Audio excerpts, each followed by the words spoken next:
palapakan natin ang ating Panginoon. Hallelujah. Thank you, Jesus. Ayan, maraming salamat, Brother Francoisky. Praise God. Sino pong excited ngayong hapon na to? Sinong willing makinig ngayong hapon na to? Alam niyo, sobrang ganda po ng binigay na topic sa atin ng Panginoon. And I hope, hindi lang tayo basta makinig. Kung hindi, yan, kung meron kayong mga notebooks dyan, magsulat-sulat kayo or mag-picture kayo, pero make sure ninyo, pag-uwi po ninyo, mapag-aralan niyo dahil sobrang importante, lalo na sa buhay ng mga kabataan ang pag-uusapan po natin ngayon. Ang tanong, handa ka na ba? Ayan, ang series po natin. Ito po yung pag-uusapan natin sa buong buwan ng Oktubre ay pinamagatang The Importance of Living in Purity. Pakisabi, purity. Ayan, mamaya mapag-aaralan natin kung ano nga ba yung ibig sabihin po ng purity. So yung unang installment po natin, ngayong month na to ay pinamagatang Purity is God's calling to His children. So ito po yung pinakaunang pag-uusapan natin, yung pagiging puro, pagiging dalisay ay panawagan daw ng Panginoon sa kanyang mga anak. Sino dito yung mga anak ng Diyos? Sino dito ipagsisigaw ang anak siya ng Panginoon? Ang tanong, pure ka ba?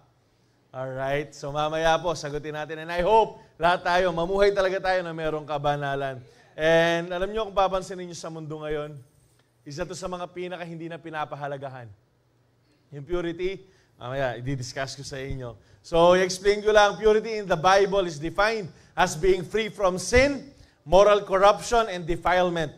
It covers spiritual, moral, and ethical aspects, indicating a life that is pleasing to God and reflect His holiness. So basically, kapag namumuhay ka na merong kalinisan, alright, purity sa buhay mo, you are worshiping God, you are praising Him.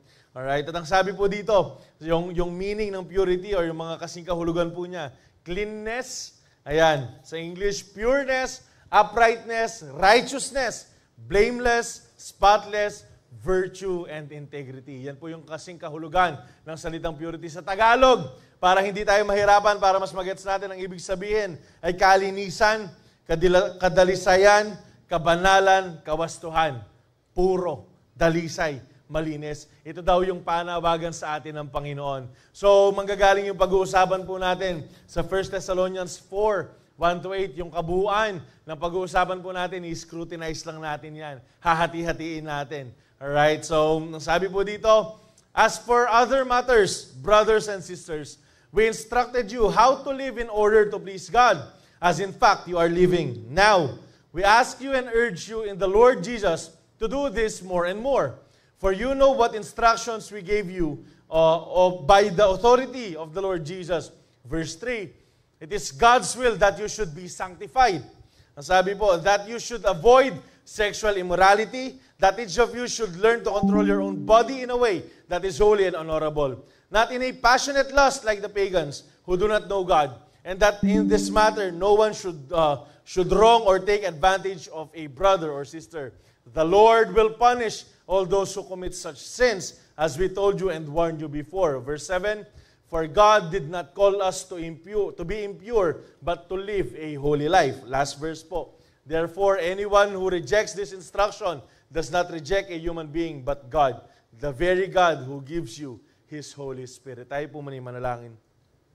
Panginoon Diyos, maraming salamat sa oras na to. Lord, ang inihiling po namin, Lord, ngayong oras na to, Lord, give us yung pong puso na willing pong makinig sa inyong salita, Panginoon. Lakihan ang aming sisidlan. Panginoon, turuan kami, Panginoon, na sa inyong salita, Lord, for us to be pure, God, and Lord, I bind any distraction in the name of Jesus. Anuman ang mga bagay na nagiging reason po, Panginoon, para po hindi kami makapakinig ng maayos sa inyong salita. Lord, hindi po namin ito tinatanggap in the name of Jesus. And Lord, maraming salamat dahil alam ko rin, Panginoon, ngayong hapon na to, marami pong makalalaya, Panginoon. Maraming makararanas ng paglilinis mo, Panginoon. And Lord, pagpupuro mo sa bawat isa po sa amin. And Lord, be with us, God, hanggang pong matapos ito pong service po namin. Salamat sa mga pagbabagong buhay na gagawin mo ngayong hapon na to. Ito pong aming dalangin sa pangalan po ng aming Panginoong Yesus.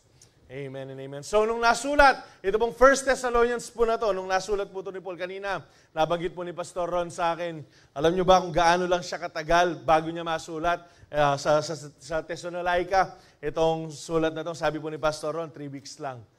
in the span of 3 weeks, nakapagbigay siya ng instruction sa mga taga-Thessalonica. At ito po yung instruction niya kasi yung pinaka-purpose po nito, main context nito, is sexual immorality. Oo nga, mamaya. Alright, so sexual immorality. Okay, yun po yung anong tawag dito? Ito po yung main focus po nito. At paano po tayo mamuhay na pinapupurihan ng ating Panginoon sa pagiging puro, sa pagiging dalisay, sa pagiging malinis po ng bawat isa po sa atin. So ang sabi dito, sexual standards were very low sa time na nasulat ito. At kagaya ng nasulat ito, mas lalo na ngayon. So kung mababa yung sexual standard noon, mas mababa ngayon. Imagine ninyo kung gaano ka-messed up yung mundo ngayon, lalo na sa ating mga kabataan. Kaya nga mag-ready tayo. Kasi yung pag-uusapan natin, ito yung isang bagay na sobrang paboritong pag-usapan. Hindi dahil banal na ako. Hindi dahil perfecto ako. No. It's because this is where God's grace encountered me. Ito yung bagay din kung saan ako pinalaya ng Panginoon sa usaping purity. And I hope ngayong araw po na ito, maging honest lang tayo sa atin pong Panginoon dahil meron siyang gagawin. Lalo na bago po matapos ang message po na to. So, the temptation to engage in sexual intercourse outside marriage has been powerful. Casual sex became a norm. Lalo na ngayon. Sa mga bata po, baka nagtataka kayo, bakit sinasabi yung sex sa pulpit nasa church tayo? It's better na ituro na po namin sa inyo biblically kaysa sa mundo yung magturo po sa inyo. Kaya ngayon sasabihin na po namin. Anong ibig sabihin ng casual sex? Nagkikipag-sex ka outside marriage. Hindi naman kayo kasal. Minsan nga, hindi mo man boyfriend, hindi mo man girlfriend. Or kapag mansari ninyo, kapag birthday, regalo, or para lang sabihin sa'yo na, hindi, patunayan mo sa akin na mahal mo talaga ako, ibibigay mo yan. Alam nyo, ngayon pa lang, heads up ko na, ulit-ulitin ko sasabihin to hanggang mamaya. Kung meron kayong ka-relationship, kausap, na ganyan yung mindset hanggang ngayon, iwanan nyo na. You need to save yourself from those people. You need to save yourself from those people. So, ang sabi dito, merong catch palagi kapag nakipag-sex ka outside marriage. Since yung pinaka-context nito is sexual immorality. Sexual sin always hurts someone. Kapag nag-attempt ka, kapag gumawa ka, kapag nakipag-sex ka outside marriage, it always hurts someone. Unang-una po dyan, sino ang Panginoon? You are breaking the heart of God. Kailangan nating makita yung sex, hindi lang siya basta kasalanan. But it is one thing na kapag ginawa mo outside marriage, you are breaking the heart of God. Kasi dinesign niya yung sex for married couple only. Sa mga kinasal lamang. Sa mga individual, mamaya, i-explain ko po ito lalo. Sa family, sa business, sa churches. Ayan, sa churches, lalo na yung mga kinokorek. Tapos na-offend kapag kinorek mo. Yung mga kinokorek na, kaya mo siya itinatama kasi may mali. Pero sila pa yung galit sa'yo kapag kinorek mo. Well, kaya nga meron pong nalagay dito, sex must be limited to married couple. Actually, yan yung pinaka-design po ng sex. Kung bakit ko po sinasabi to, huwag kayong mag-isip ng kung ano-ano na hindi, masyado kayong legalistic. Legalistic na ako, legalistic. Ang sinasabi ko lang, ito yung nakasulat sa Bible. Ito po yung nakasulat sa Bible. Pag-uusapan po natin yan. So, we are called to live in purity because purity is a character that pleases God.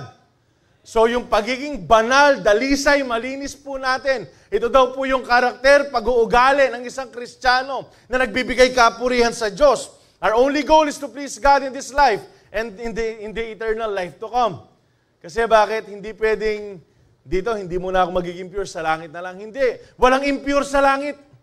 Lahat ng mga nasa langit, pinurify ng Panginoon. Kaya nga ngayon pa lang, i-practice na po natin. Ang sabi ng 2 Corinthians 5:9, our only goal is to always please the Lord.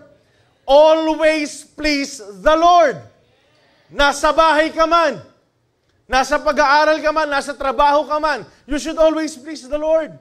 Kung paano ka mag-isip, magsalita, kung paano ka mag-act, dapat palagi mong pinapapurihan ang ating Panginoon, whether we are living here in the body or there with Him. So check natin itong mga verses na ito na pag-aaralan natin na mas makakatulong sa atin kung ano nga ba or kung paano ba mamuhay na mayroong purity sa buhay po natin. 1 Thessalonians 4:1, kagaya na sinabi ko, ito po yung i-scrutinize po natin sa mga darating po na mga points natin. Brothers and sisters, now I have other things to tell you. We taught you how to live in a way that will please God. Ang ibig sabihin, tinuruan na. Actually, palagi tayong tinuturuan. Lalo na po dito, we are not teaching you here nang hindi practical lang, na hindi naman biblical. No. Yung tinuturo po namin sa inyo dito, palagi. Lalo na yung mga pagkakamali na naranasan namin, yung mga tinuturo sa amin ng Panginoon, how He encountered us, yun po yung mga tinuturo namin sa inyo, para hindi na kayo magkamali. Para hindi nyo na maranasan yung mga consequences na naranasan po namin. Ito din po yung sinasabi ni Paul sa mga taga-Thessalonica. And you are living that way. Sabi niya, now we ask and encourage you in the Lord Jesus to live that way more and more. So ang ibig ko lang pong sabihin dito, yung sinasabi po ni Paul, yes, kung namumuhay kayo ng impurity, praise God. Kung namumuhay kayo na merong kabanalan, praise the Lord. Kung namumuhay kayo ng walang sexual immorality, then gawin mo palalo. Then magpatuloy kang ginagawa yung bagay na yan. Kasi bakit? Maraming good starters. Ang daming good starters. Hindi, kuya. Huwag mong pakialaman yung relationship namin. This relationship is God-centered relationship. Meron kaming sinet na standard dito. Walang hawakan ng kamay. Walang halikan. Tapos nagmansari. Sige nga, kung talagang mahal mo ako, kiss mo nga ako. Anong Yak. Sige nga kung mahal mo ko, yakapin mo nga ako. Sige nga kung mahal mo ko, mag-sex nga tayo. Hindi mo naman ako mahal eh. Hindi mo ako pinagbibigyan sa gusto ko. Once again, iwan mo yung tao na yan. Kasi po, bakit? Yung talagang marunong magmahal, marunong maghintay. You should honor God. Kung meron man kayong ka-relationship, ngayon pa lang, you should honor God with your relationship. Within your relationship. Mamaya, meron ako sasabihin sa inyo mamaya.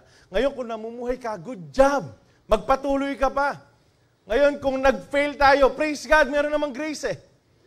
Pero hindi ibig sabihin, sa mga hindi pa nakaranas ng pagkakamali, hindi, gusto ko kasi maranasan yung sinasabi ninyo. That's stupidity. That is foolishness. Hindi, kuya, kailangan makipag-relationship muna ako, makipag-sex muna ako, tapos pag na-correct na ako, meron akong pamamaraan para maitama ko yung mga hawakan kong disciple.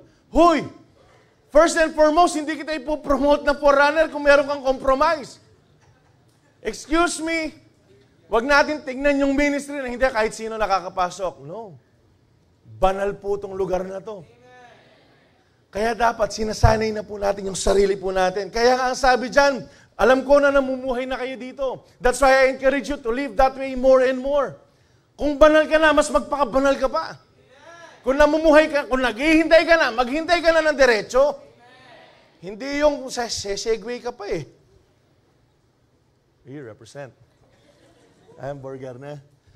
Represent. So, kung ginagawa mo na yung tama, isagad mo na. Kunyari, kung nandito kayo, nakikinig na kayo ngayon, makinig na kayo na mayroong pananampalataya. Magpabago na tayo habang nakikinig tayo. Nandito ka na rin lang, ibigay mo na yung best mo. Naghintay ka na rin lang, maghintay ka na ng mayroong pagpupuri sa Diyos. Ito po yung dapat na ginagawa po natin. Alright, so Hebrews 11:6 ang sabi dito, and without faith, it is impossible to please God. So, ang sabi dito, because anyone who comes to Him must believe that He exists, and that He rewards those who earnestly seek Him. If this verse tells us that having faith in God is pleasing to Him, and if living in purity pleases God, it means that faith in God leads to living in purity. How can you say na meron kang pananampalataya sa Diyos pero you're enjoying sin? How can you tell the people na hindi, born again ako, taga-Calvary ako, nag-a-attend nga ako ng YDC, Sabbath, first, second, fourth, pati fifth service. Kung wala kang purity, it doesn't even matter. Kung alam nila na nakikipag-sex ka outside marriage, you're destroying God's temple, it doesn't even matter. You cannot win those people. Kasi bakit kailangan ipakita po muna natin sa pamumuhay natin? Faith in God leads to living in purity. Kasi kung totoong meron tayong pananampalataya sa Diyos, susunod ka sa Kanyang kagustuhan. Kung totoong meron kang pananampalataya sa Diyos, mamumunga. Naalala niyo pa yung naging topic po natin? Kailangan mamunga po tayo. Okay? Well, ang sabi po dito, pwede naman gawin ang lahat ng bagay.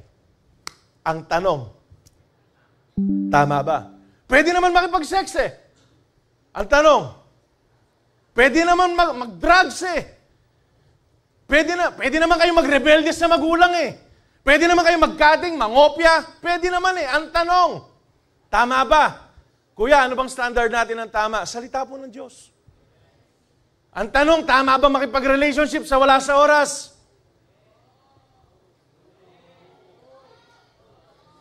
Tama bang sumagot sa magulang? Tama ba makipag-sex ng wala sa oras? Alam nyo naman eh. Rebelde lang talaga yung iba eh.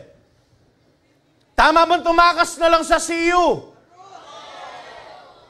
Alam naman natin eh.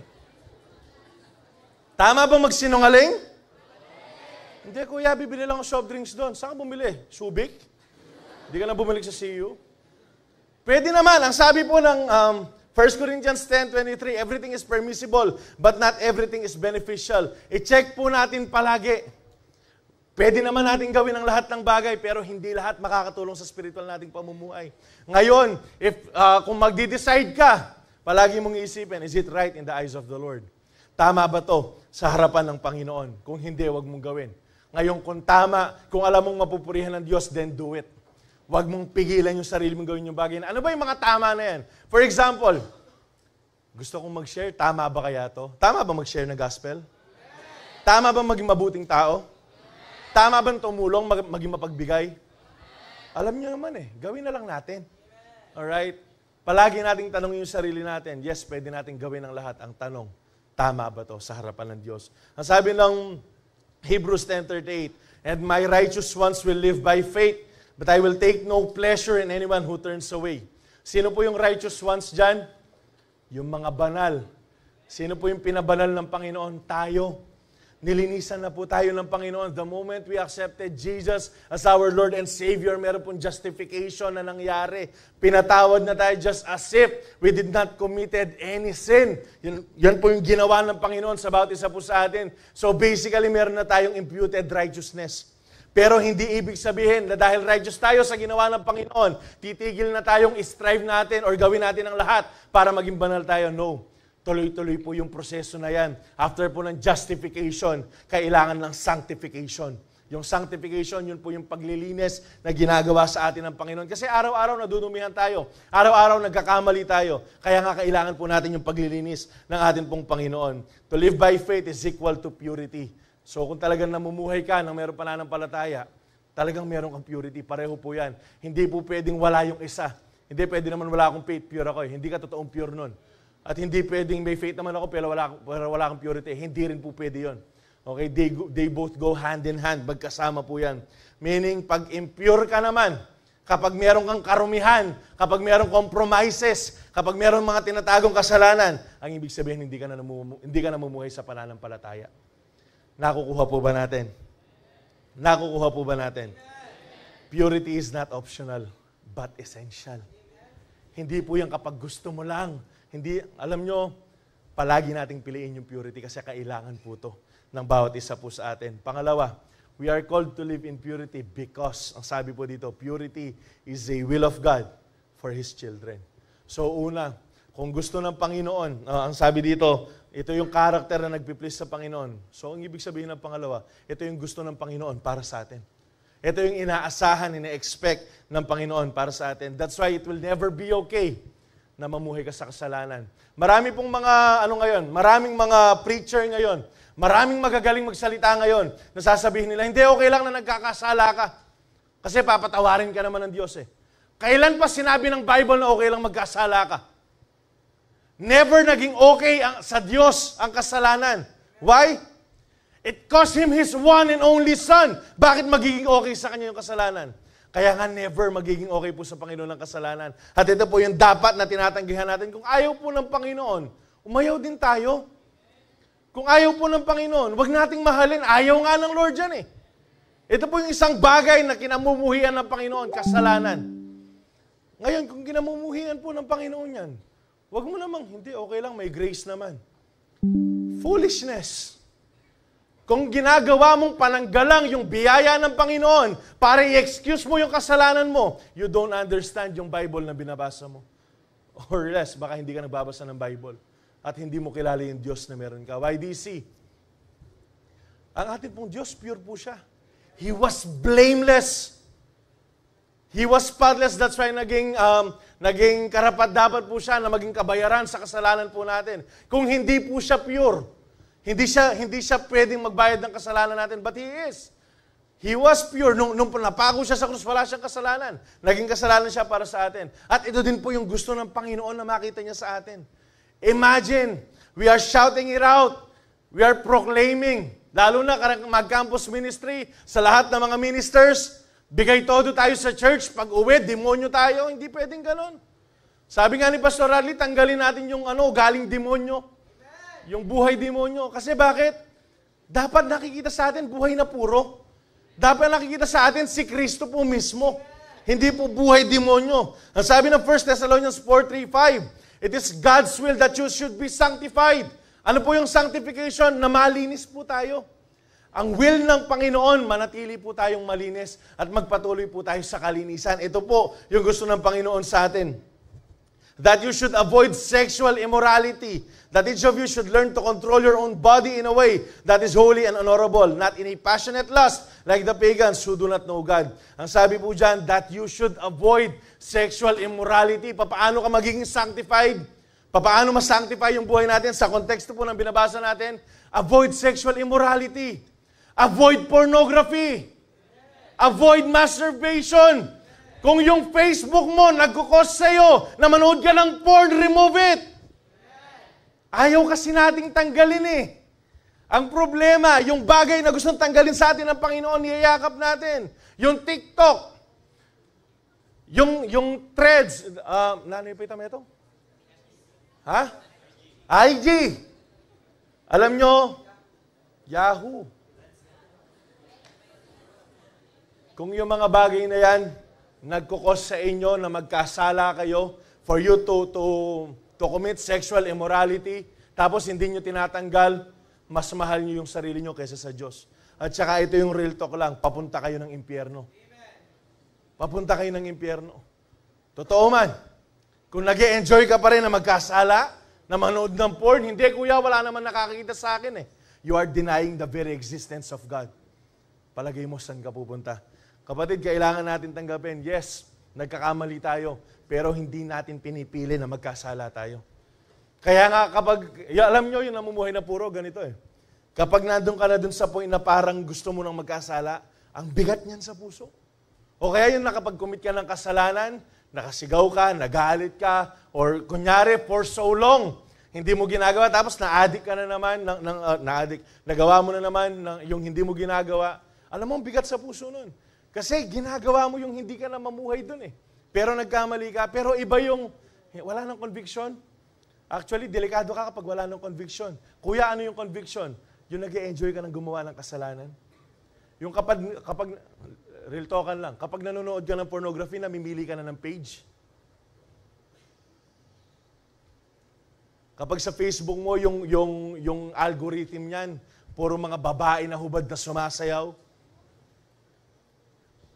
pakita mo sa akin kung ano yung algorithm ng Facebook mo. Sasabihin ko sa iyo kung sino ka. Totoo man. Pakita mo sa akin yung algorithm ng Instagram mo. Papakita ko sa iyo kung sino ka. Kasi bakit? Ipapakita niyan kung ano yung ginagawa mo palagi. Yan yung algorithm ng Facebook ngayon, tsaka ng mga social media. Ang sabi, ibig sabihin ng to be sanctified is to be set apart, to be pure, and it is not a one-day process. Daily po yan. It is a non-stop process. Kaya nga merong 1 John 1:9. Yes, nagkamali tayo. Pero hindi ibig sabihin nun, tuloy-tuloy mo na lang yung pagkakamali mo. Hindi. Kapag nagkamali ka, humingi ka ng tawad sa Diyos. For example, ganito yung perfect example nito na nagkamali ka, tapos papatungan mo pa ng pagkakamali. Late ka na rin umuwi, isagad mo na. Masisermonan ka rin naman eh. Isagad mo na para minsanan. Alam mo yung utak dyan? Utak demonyo yan. Utak demonyo yan. Sige na. Minsan lang naman to eh. Isagad na natin. Sige na. Hindi po gusto yun ng Panginoon. Ang gusto po ng Panginoon, yes, nagkakamali tayo. Kaya nga meron 1 John 1:9 eh. If we confess our sins, He is faithful and just to forgive us our sins and to purify us from all unrighteousness. Papatawarin niya na tayo, pero hindi siya mag-stop sa pagpapatawad sa atin. Lilinisin niya pa tayo. Papabanalin niya pa tayo. Ito po yung gustong gawin ng Panginoon sa atin. Lustful passions should not control God's people. Kasi bakit? Ano dapat?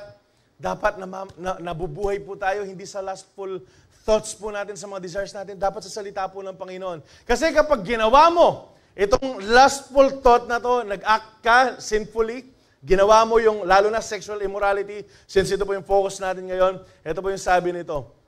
Acting out sinful desire is harmful in several ways. Una, it causes people to excuse sin rather to stop sinning. So kapag hindi mo na tinitignan na kasalanan, yung ginagawa mo kasalanan because you are enjoying it, at ginagawa mo na siya freely, hindi ka na nako-convict. Ang sabi po nito, it causes people to excuse sin rather to stop sinning. Hindi, kaya ako ganito kasi ganito eh. Hindi, kuya, kaya ako nakapag-masturbate kasi na-stress ako. Ito yung stress reliever ko. Kaya ako na-addict sa Netflix kasi wala akong kausap. Kaya ako nakipag-relationship kasi wala akong ganitong figure. Pinapatungan mo ng mali, yung isa pang mali, you are excusing sin. Instead na dapat tigilan po natin. Pangalawa, it destroys marriage.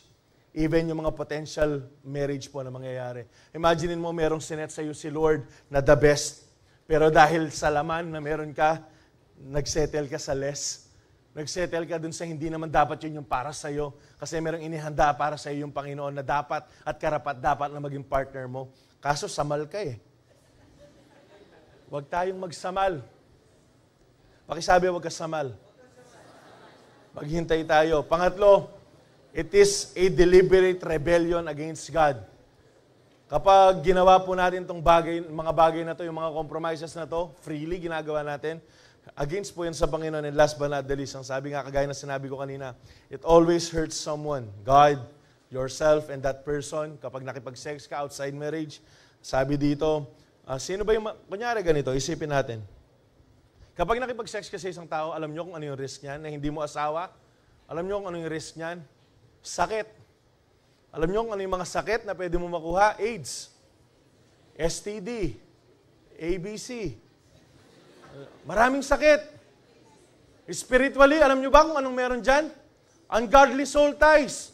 Ano yung ungodly soul ties? This will lead you para maging addicted ka sa pornography, sa masturbation. Kasi meron kang experiences eh. Kasi hindi naman tama eh. Sige, second. Pag nabuntis ka or nakabuntis ka, sino may hirapan? Tapos estudyante ka. Ikaw? Hindi. Hindi ikaw. Yung mahihirapan yung magulang mo na naman. Hindi ka pa nga tapos eh. Hindi ko po sinasabing sumpa yung mga anak na naipanganak. Hindi. Ang sinasabi ko lang, the consequences it carries. Meron palagi. Imagine mo, nag-aaral ka. Okay? Meron na kasing nangyaring ganito eh, lumapit sa akin noon. Koy, sabi no, ano po siya, CEO ko siya dati. Magkasakit ko ngayon. Bakit? Kasi nagtatrabaho siya, nag-aaral siya, nag-OJT pa. Paano niya gagawin yun? Kaya nga merong mga consequences, guys. Hindi po kami nagbabawal ng relationship. Hindi kami nagbabawal ng sex. Lalo na kung kasal kayo, kasal naman kayo eh. Pero kung hindi kayo kasal, tigilan nyo. Please. Mahihirapan tayo. Wrong desires will result in wrong actions. Kung bakit mo ginawa yung bagay na yon? Kasi matagal mo na siyang inisip. Kasi mineditate mo na siya. Meron akong napakinggan ng sabi niya, just 90 seconds. 90 seconds na pinanood mo or inisip mo yung mga bagay-bagay na yan. Actually, kung di ako nagkakamali, baka pwedeng mas konti pa eh. Napanoorin mo yung mga bagay na yan, then mineditate mo, buong araw mo, iisipin mo yan. Buong araw mo, iisipin mo yan. Yung mga nanonood ng pornography, hindi naman react na porn yan eh. Anong gagawin nila? Facebook muna. Makakakita na sumasayaw, and then lilipat na ng porn site. Ganun yan eh. Pagpapasok ka ng banyo, ng bahay, ng kwarto, and all, merong conviction pa rin dyan kung totoo kang Kristiyano. Mangungusap ang banal na spirito sa'yo. Pero nasa sa'yo kung susunod ka or hindi. Nasa sa'yo kung susunod ka or hindi. Ang sabi dito, God's will for our lives, like sanctification, will not automatically be done. Hindi siya automatic. Ang sabi dito, we need to participate in His will by doing our part because He already empowered us by His grace. We need to participate. We need to do our part. Alam mo, nilinis na tayo ng Panginoon. Tama. Tama. Meron ng imputed righteousness. Ang sa atin lang, kailangan nating manatili na banal po tayo. Magpatuloy tayo sa kabanalan na yon. Ang sabi ng Titus 2:11-12, for the grace of God, ang biyaya ng Panginoon has appeared that offers salvation to all people.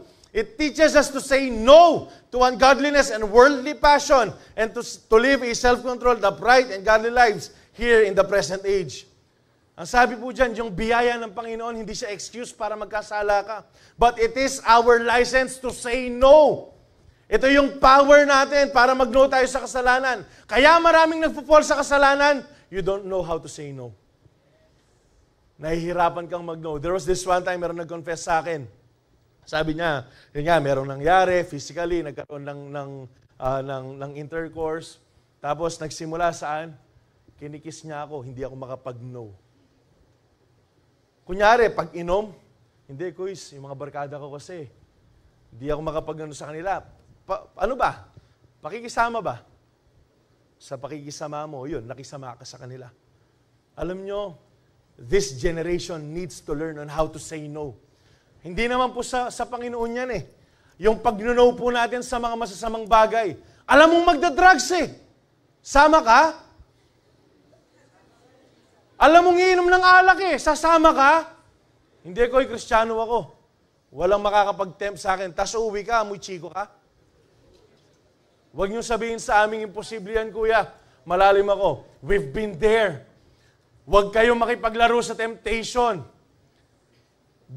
Don't play with fire or you'll get burned. Sigurado po yan. Alam mo nang merong mangyayari kapag nagkulong kayo ng kwarto eh.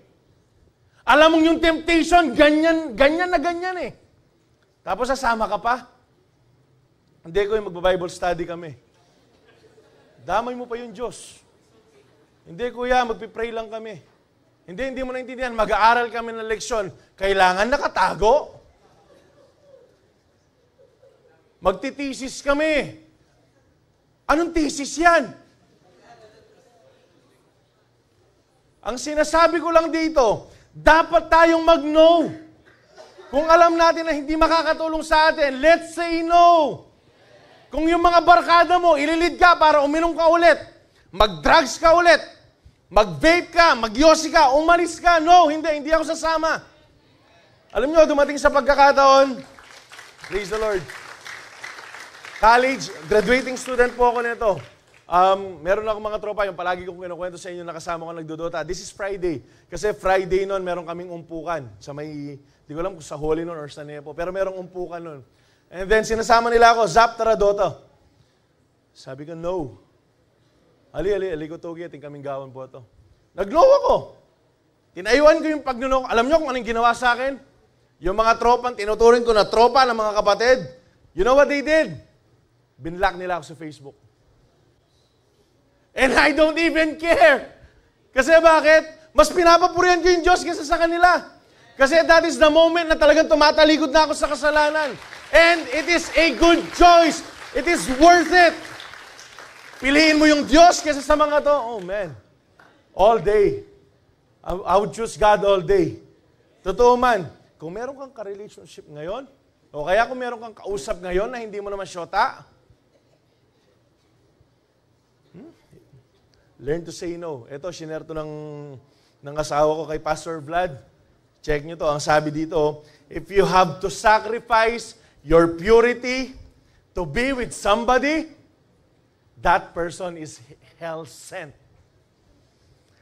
Kung kailangan mong isakripisyo yung purity na meron ka to be with somebody, hindi kuya, gusto kong magka-boyfriend. Hindi mo kasi alam, matagal ako naghintay. Kaya nga kailangan kong i-keep tong tao na to. Oh, come on. Mas mahal mo yung sarili mo kaysa sa Diyos. That person, ang sabi ni Pastor Vlad, is hell-sent. Ang bira kasi alam mo bakit? Magpatuloy pa kayo, diretso kayo, impyerno. Diretso, itulak na kayo, papunta impyerno. At saka ito, ganito to. Hindi lahat. Pero generally, yung mga kabataan na walang Diyos sa buhay, after makipag-sex sa inyo, iiwan kayo. Generally, hindi lahat. Pero yung mga kabataan na walang Diyos sa buhay, mga kabataan babae, taas nga ang kamay. Yeah, mag-usap nga tayo, masisinan. Lahat ng mga single na kabataang babae, taas ang kamay. Sige, taas nyo! Mag-usap-usap tayo. May pagkwento tamo, may sabi tamo. Sige, taas ang kamay, asan? Para lang makita na, ang dami. Ang dami. Alam nyo, siguro, kung titignan natin yung age nyo, mga nasa 12 to mga 20, 30 something. Alam nyo, please, guys, women, prinsesa kayo ng Panginoon. Huwag nyong ibigay yung virginity ninyo sa walang kakwenta-kwentang tao. Para yan sa mapapangasawa ninyo. That is for the person who will pursue God before they will pursue you. Huwag kayong magmadali. Ako sa mga lalaki, asan yung mga lalaki? Taas ng kamay. Na single. Yan. Sa inyo, sige, babaan nyo na. Gigigil din ako sa inyo eh. Alam mo kung tunay kang lalaki, yung mga tunay lang na lalaking kausap ko ha, kung tunay kang lalaki, you will respect yung boundary na sineset ng Panginoon sa inyo. Mabiya kayo, love life eh. Sige, pagbigyan na kayo. Kung kayo mismo, na mga lalaki, yung nagsasabi, na nandirito ngayon, kung kayo mismo na nagsasabi, hindi, kung love mo ko, kiss mo ko, isurrender mo yung buhay mo sa Panginoon. Nakikiusap po ako sa inyo. Kuya, kaibigan ko lang naman eh. Kaibigan, araw-araw nag-uusap kayo. Araw-araw magkasama, pag-uwi, magka-chat. Hindi, kuya, friend ko lang. Sige, pagpatuloy nyo, compromise yung kahuhulugan yan. Alam nyo, ulitin ko lang. Please, huwag nyo nang ulitin yung mga pagkakamali po namin. Kuya, ka-church naman siya. Exactly the point, lalo na kung ka-church mo. Dapat inaalagaan natin yung purity ng bawat isa, hindi natin sinisira. Kaibigan, yung biyaya ng Panginoon gamitin natin hindi para magilisensya na magkasala, kundi para tulungan ang sarili natin at ang bawat isa na kapatid, nagkakasala ka na, hindi tama yan. Kung meron nagyayaya sa inyong magkating sa CU, pati CU, kinakating no? Huwag kayo sumama. Hindi tunay na kaibigan yung mga yan. God has given us grace to live according to His will. Now, our part is to do His will by the power of His grace. Ang sabi niyan. Check po natin to 2 Timothy 2:22. Run from anything that stimulate youthful lusts. Ang sabi dito, instead, pursue righteous living, faithfulness, love, and peace. Enjoy the companionship of those who call on the Lord with pure heart. Ang sabi dyan, run. Run from. Hindi run towards. Kapag mayroong temptation, tumakbo ka palayo. Hindi pa palapit.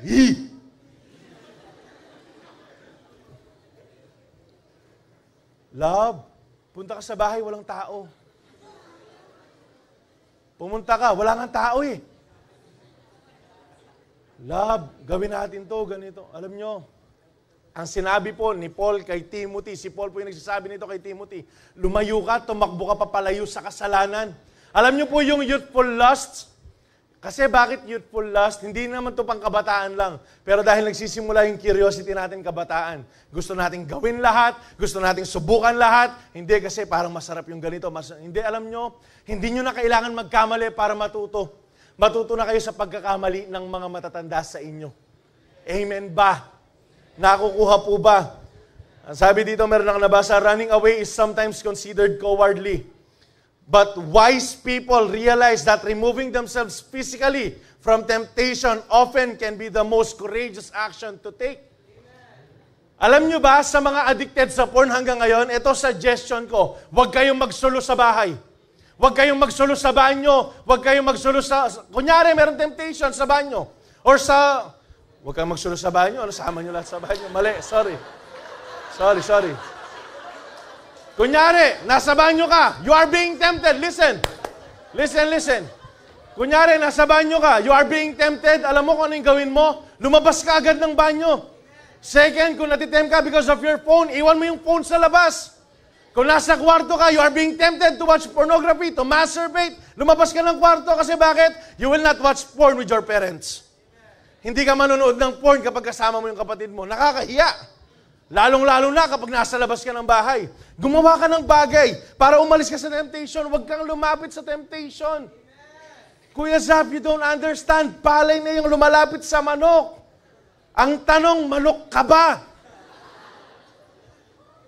Kung manok ka wari. Sabi dito, you only have two choices. Pursue the youthful lust or pursue purity. Hindi pwedeng pareho. You cannot have both. Pursue mo yung youthful desires mo, yung selfish desires mo, or yung purity na gusto ng Panginoon sa iyo. Choose your pursuit. Holiness or compromises. Pili ka kung anong ipupursue mo. Kasi palagi naman tayo mayroong pinupursue eh. Actually, yung buhay natin, it is an endless pursuit. Kaya nga, praise God, yung nakapag-camp tayo. Ba't hindi tayo natatapos ng camp? Kaya nga, endless pursuit. Nagsimula lang ng camp, hindi pa tapos hanggang ngayon. Matatapos yan sa pagdating ng Panginoon. Tapos meron ako nailagay dyan sa baba, check nyo. Choose your hard. Discipline or consequences. Kasi parehong mahirap. Ang hirap kaya maghintay. Ang hirap kayang manalangin, hintayin, maging pure, pero masarap yung outcome. Masaya yung promise niyan. Kaysa sa mahirap yung mga, hindi, kuya, mag-enjoy na ako ngayon. Huwag mo akong pakialaman. Tapos afterwards, dun ka mahirapan. Mahirap pareho yan. Kaya nga pili ka kung ano yung mahirap yung gusto mo. Yung disiplinahin mo na yung sarili mo ngayon, na maghintay ka na ngayon, tapos ibibigay ni Lord yung the best para sa'yo na partner mo. Or ngayon pa lang, mamaligwana ka, samalan mo na, gana-gana. And then, pagdating ng panahon, wala nang may gusto sa'yo. Pili ka kung anong mahirap. Choose your hard. Kung ako, pipiliin ko, purity. And I'm gonna encourage you, IDC, let's always choose purity. Palagi nating piliin yung purity. 1 Corinthians 6, 19 to 20. Pero palagay ko po yung 18 dito sa verse na to. Pareho din siya ng 18. Sabi, so run away from sexual sin. It involves the body in a way that no other sin does. Sabi dito, so if you commit sexual sin, you are sinning against your own body. You should know that your body is the temple of the Holy Spirit. So ang ibig sabihin, if you are enjoying sexual sin, masturbation, pornography, lustful thoughts, pakikipag-sex outside marriage, in fornication, adultery, if you are enjoying that, ang sabi dyan, you are destroying your own body. Itong body na to, hindi na po mo to sa atin. Sa Lord na po to. Ang sabi dito, you are sinning against your own body. You should know that your body is the temple of the Holy Spirit that you receive from God and that lives in you. You don't own yourselves. Hindi na ikaw yung nagmamayari ng katawan na meron ka. Kanino na po yan? Sa Diyos na. Kung talagang tinanggap mo si Jesus. God paid a very high price to make you His. So, honor God with your body. Ano po yung pag-honor? Sige, pag-usapan natin na mabilis lang to, no? Your body is the temple of the Holy Spirit. Do you think the Holy Spirit is being glorified or God is being glorified kapag umiinom ka ng alak? Kapag nag-yosi ka? Kapag nag-vape ka? Kapag nagda-drugs ka? No, you are destroying yung banal na templo ng Espiritu. Kapag nagpatato ka, Kuya Art naman. Alam mo, kuya, kung anong ipapatato ko, life verse ko. Kuya, anong ipapalagay ko dyan? Only judge can God me. Mali, no? Baliktad. Regardless kung anong ilalagay mo dyan, that is not God glorifying. Alam mo kung ano yan, kaya gusto mo magpatato, pakulkid ka. Never nagbigay ng glory sa Lord yung pagpapatato. Natanong ko na to, even kay Pastor Manny. Kasi bakit? In the ancient time, ginagamit din po yan as a ritual. Tsaka sinabi din po ng Panginoon yan. Kuya, sa Leviticus naman yun eh. Don't mark yourself. Hindi, ang tanong, mag-glorify ba yung Panginoon? Pangalawa, alam ba na magulang mo yan? Hindi, kuya, minsanan na lang para palayasin na lang ako. Kasi bakit? Karamihan sa mga magulang, lalo na ng Pilipino, ayaw ng tato. Tsaka ang tanong, ang ibig ko po sabihin dito, hindi ko po sinasabi na kasi baka meron sa inyo may tato and then tinanggap nyo si Jesus. That's okay kasi hindi nyo pa alam that time. Pero kung ngayon, Kristiyano ka ng pinangangalandakan mo, tapos magpapatato ka pa, you're not pleasing God. You're pleasing yourself. That is not purity. That is impurity. Sabihin ko na po sa inyo. Nakukuha po ba? Ayan. Kay Lord na yung katawan natin. Meaning, paggamit na tayo sa Kanya ng buo. Ibigay na natin sa Kanya ng buo. Alam nyo, sabi dito, honor Him with your body by being pure. Yung sexual immorality, yung addiction, tigilan natin yan. Yung mga time wasters natin. Alam nyo ba yung mga time wasters natin? Mga cellphone ninyo. Panonood ng mga kung ano-ano. Ayan. Dapat nag-aaral ka na mabuti, pero di mo ginagawa. Dapat nagsisiyo ka, pero tumakas ka para magpagbarkada, para mag-basketball, para makipag-date, para mag-shot, para mag-scroll sa TikTok ng non-stop. Dapat nag-a-attend ka ng church, kaso tinamad ka kasi masarap yung panahon. Manood ng Netflix, humilata na lang sa bahay. Dapat nagbabasa ka ng word, nagpe-pray, nag-worship. Pero ang ginagawa mo, nakikipag-chat ka sa taong akala mo gusto ka, pero dalawa pala kayo. Makanya niya pa ang asula nini.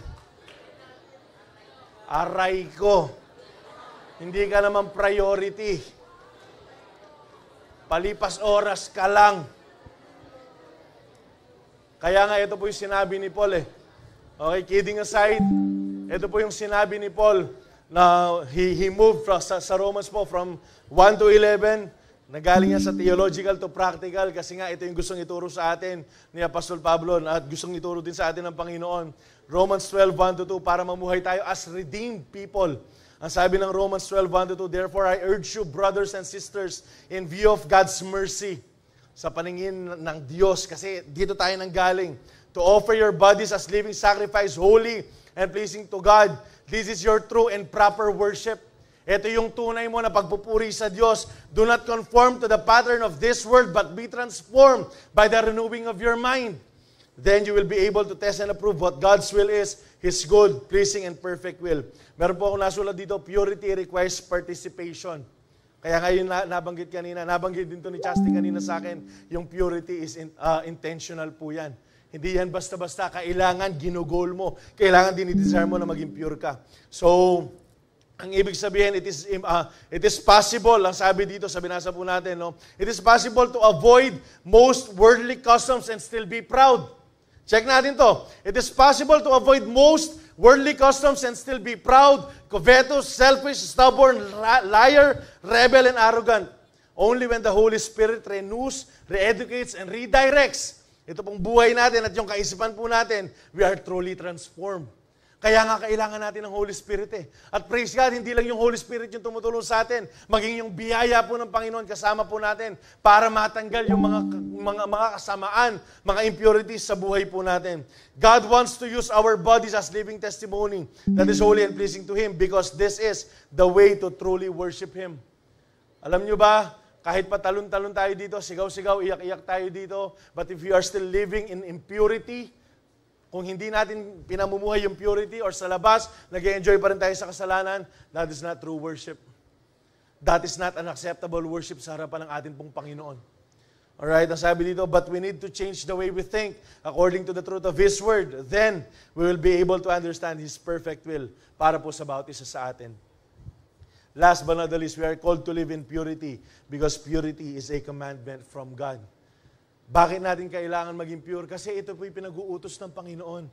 Ito po yung inuutos ng Diyos sa atin. Tapusin natin yung binasa nating main verse kanina. 1 Thessalonians 4:6-8. And that, in this matter, no one should wrong or take advantage of a brother or sister. The Lord will punish all those who commit such sins as we told you and warned you before.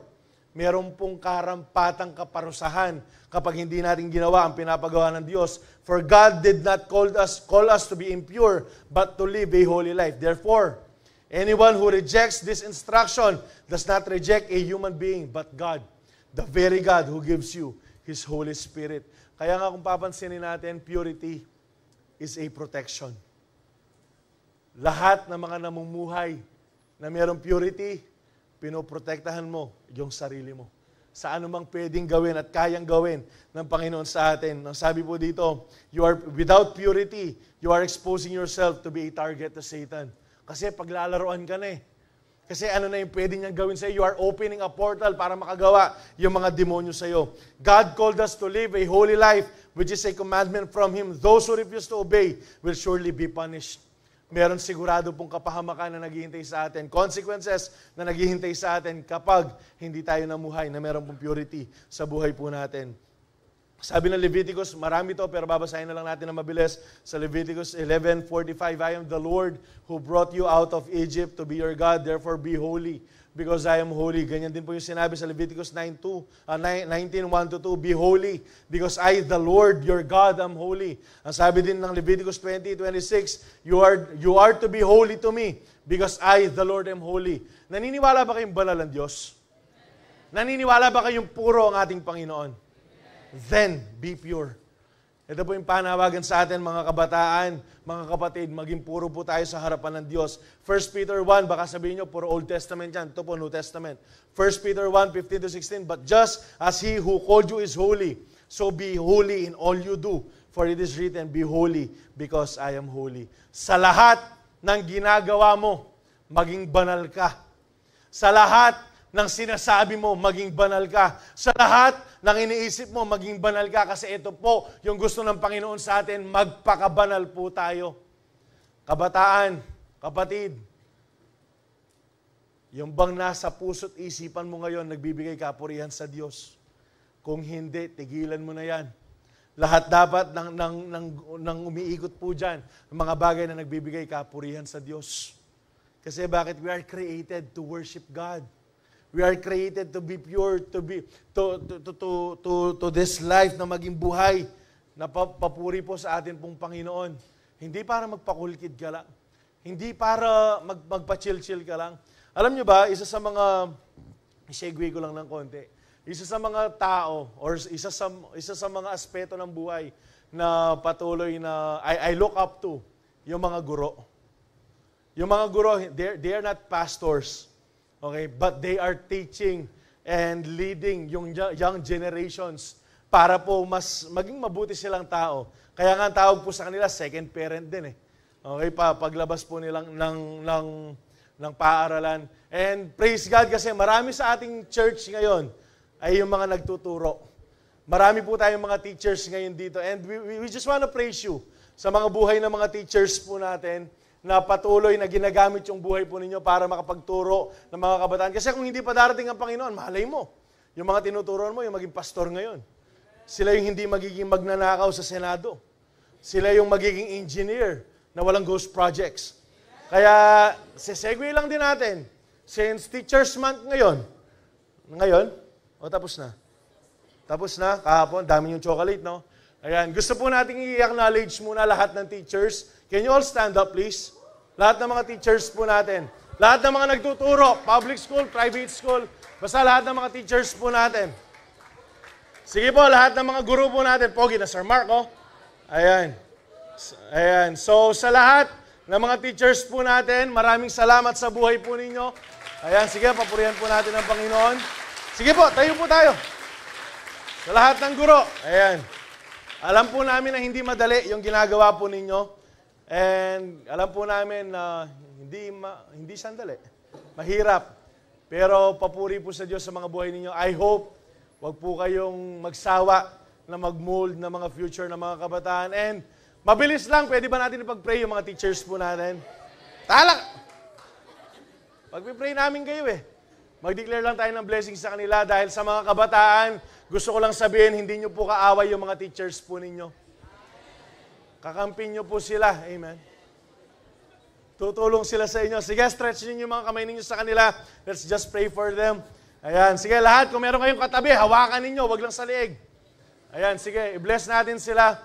Panginoon, maraming salamat sa buhay po ng mga guro na nakatayo ngayon, Panginoon. Lord, pinapapurihan ka namin sa kanilang mga buhay, Panginoon. Maraming salamat sa pagkakatawag po sa kanila, Lord, to teach, regardless kung anumang baitang, Panginoon. Lord, ang inihiling namin, continue to give them the perseverance that they need. Lord, give them wisdom, at Lord, give them the anointing, God, na hindi lang po ang ituturo nila, yung mga sa academics, Panginoon, but they will teach you, God, Panginoon, ituturo ka rin nila sa kanilang mga paaralan, Panginoon. Ang hinihiling ko, Lord, balutan mo sila ng inyong banal na dugo. At Lord, every time na papasok po sila sa kanilang paaralan, Panginoon, kayo po yung mag-ingat sa kanila, magbalot ng inyong banal na dugo. Ilayo niyo po sila sa anumang kapahamakan, Panginoon. And Lord, we are declaring, God, Lord, continue to bless them and their families, Panginoon, as they faithfully do yung sinumpaan po nila, Panginoon. Lord, yung pinangako po nila sa inyo. Lord, patuloy po na pagpalain niyo sila. Lord, alam po namin kung hindi ka pa darating, Panginoon, yung mga dinidesire ng mga kanilang puso, Panginoon, it will happen in your perfect time. Maraming salamat po, Lord. Once again, Lord, inaalala po namin sila, Panginoon. Kayo po ang magpala sa kanilang mga buhay, Panginoon. Ito po ang aming dalangin sa pangalan po ng aming Panginoon. Amen and amen. Once again, we salute you sa mga teachers. Ayan, segue lang ba? Segue. Mabilis lang din. Since nag-celebrate kayo ng pastor, ng teachers, Teachers Day ninyo, wag lang kayo magbigay ng chocolate. Ipakita ninyo na mabubuting estudyante kayo. Hindi madaling maging guro. Wala, kaya ayoko yun eh. Hindi madali. So being pure is holy and is commandment from God. In fact, the 10 commandments are about living in holiness towards God. Alam niyo ba kung ginagawa lang natin yung 10 commandment? Ayan, purity po yan. So, gawin po natin. Since ito yung pinapagawa na bangin. Purity is God's calling to His children. Mag-review na po tayo. It is a character that pleases God. It is a will of God for His children. It is a commandment from God. Yung verse po natin, 1 John 3:22. And God give us what we ask for. We receive it because we obey God's commands and do what pleases Him. Kung ginagawa po natin, yung pinapagawa ng Panginoon, if we are living in purity, ibibigay ng Panginoon yung mga pinapanalangin po natin according to His will. So having a pure heart will surely bless your spirit, soul, and body. And meron lang po akong panghuli na mga gustong iwan po sa inyo. Listen to this, why they say, dito po ang tingin, purity is not about perfection in your own strength. Sabi dito, it's about submission to God's grace. He has chosen you, paid the high price for you, and filled you with His Spirit. You are not meant to live like the world. YDC, you are meant to reflect His holiness. Pursue purity daily. Panawagan sa bawat isa po sa atin. Run from sin. Pursue righteousness and surround yourself with people who also have pure hearts. Kaya nga kagaya na sinabi ko kanina, babanggitin ko po ulit sa inyo to. Living in purity is not just for today. It's a preparation for eternity with Him. Kaya nga kung gusto mo na makasama ang banal na Diyos sa buhay na walang hanggan, ngayon pa lamang, ipamuhay mo na yung purity. Meron akong gustong gawin natin ulit sa ating mga kabataan. Ayan, yung mga last na nalagay ko po dyan, let us make purity a trend again. Gawin po nating trending yung purity ulit. Yes, kung normal sa mga tao yung nagkakasala, pero sa atin hindi. Ang normal sa atin na sumunod sa Panginoon. Let us be pure until Jesus comes. Hindi tayo titigil maging banal. Hindi tayo titigil kung meron ng pressure. Hindi tayo titigil maging banal kung mahirap na. Hindi. Titigil lang tayo maging banal kapag dumating na yung ating Panginoon kasi susunduin niya na tayo. And then we'll be glorified. Alright? Doon lang yung moment na titigil na tayo kasi we will be glorified sa harapan ng ating Panginoon. So ngayong oras na to, since nalaman natin, natutunan natin na tinawag tayo ng Panginoon para mamuhay na merong kabanalan sa ating buhay, baka meron sa inyo, panawagan lang, baka meron sa inyo still you're still living in impurity, you're still compromising, you're still having or doing yung hidden sin sa mga buhay po natin. Yung mga thoughts, yung mga words, baka paglabas, nagbumura ka pa rin. Paglabas, nagbibisyo ka pa rin. Ayan, paglabas, meron ka pa rin ginagawa na hindi tama.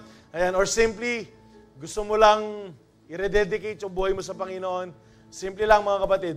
Gusto lang namin kayong ipanalangin kung okay lang. So tayo po tayo na mabilis. Sige, tayo po tayo.